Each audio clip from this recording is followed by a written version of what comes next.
केंद्र में बनी भाजपा समर्थित नरेंद्र मोदी सरकार के 8 साल पूर्ण होने पर भाजपा ने 8 साल बेमिसाल के रूप में मनाया।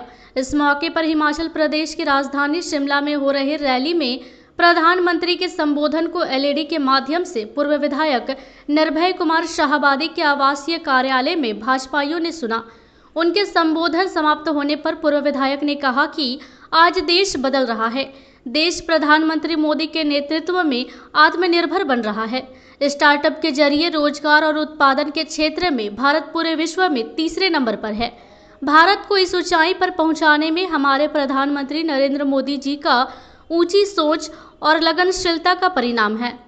कार्यक्रम को जिला महामंत्री सुभाष चंद्र सिन्हा, जिला परिषद सदस्य विनय शर्मा, सुरेंद्र बर्मन, संत कुमार लल्लू, सिंकू सिन्हा, वीरेंद्र वर्मन, रंजन सिन्हा, हबलू गुप्ता, दीपक शर्मा, नीलू सिन्हा, अशोक सिंह, गोपाल विश्वकर्मा सहित सैकड़ों भाजपाई मौजूद थे। हमारा मार्गदर्शन किया और आज मुझे इस बात को बताते हुए प्रसन्नता है कि हमने जो ग्लोबल इन्वेस्टर में धर्मशाला में भी जिसमें आपका मार्गदर्शन मिला, आपका स्नेह मिला, आपका आशीर्वाद मिला और उसमें आगे बढ़ने अवसर नई यात्रा का हम बदल रहे हैं तस्वीरें।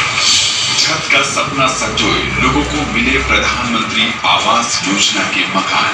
मिलेंगे आपके आशीर्वाद से आगे बढ़ेंगे।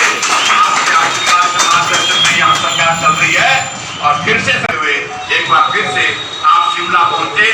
शिमला के ऐतिहासिक नेतृत्व में जिस तरह से सामाजिक आर्थिक योजनाओं ने पूरे भारत में विकास की अविरल धारा बहाई है। माननीय प्रधानमंत्री नरेंद्र भाई मोदी जी के नेतृत्व में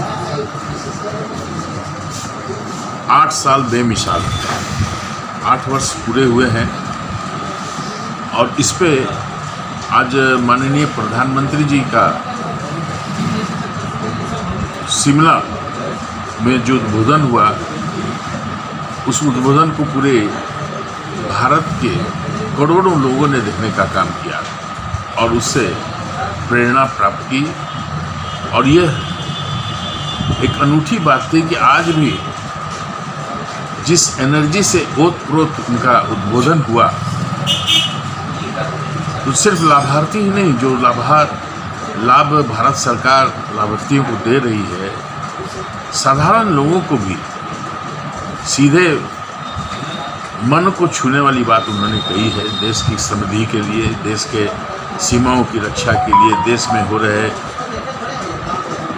कोविड जैसी बीमारियों से निपटने के लिए उन्होंने जो अपना विजन प्रस्तुत किया, हम समझते हैं कि ये इतिहास में स्वर्ण अक्षरों से लिखा जाएगा। इसलिए मैंने कहा कि 8 साल बेमिसाल जो उनका कार्यकाल रहा है, और हम तो ये प्रार्थना करते हैं, हमारे जैसे करोड़ों लोग ये प्रार्थना करेंगे कि और 80 साल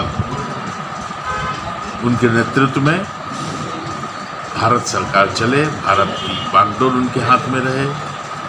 ऐसे ऊर्जावान यशस्वी प्रधानमंत्री को पाकर भारत धन्य हुआ है, जो बड़े बेबाक ढंग से लोगों की भावनाओं को समझने का काम करते हैं और बेबाक ढंग से उस चीज़ों को निष्पादित करने का काम करते हैं, मादा रखते हैं। आज पूरे विश्व में जिस तरह से इकोनॉमी पीछे जा रही है, ऐसे में भारत की इकोनॉमी स्थिर है और यहाँ के खाद्यान्नों पे विदेश निर्भर हो रहा है। ये एक स्वर्णिम अध्याय है। हम लोग को याद आता है कि PL 480 के लिए भारत की जनता ललायत रहती थी, वैसे सड़े गले अनाज को पाने के लिए भारतीय जनता हमेशा ललायत रहती थी। आज हम गर्व के साथ में कह सकते हैं कि खाद्यान्नों का हम लोग एक्सपोर्ट कर रहे हैं, निर्यात कर रहे हैं और आयात कम कर रहे हैं। अन्य चीज़ों का आयात, मतलब जो उनका मंत्र है, उन मंत्रों के साथ में भारत की जनता, भारत के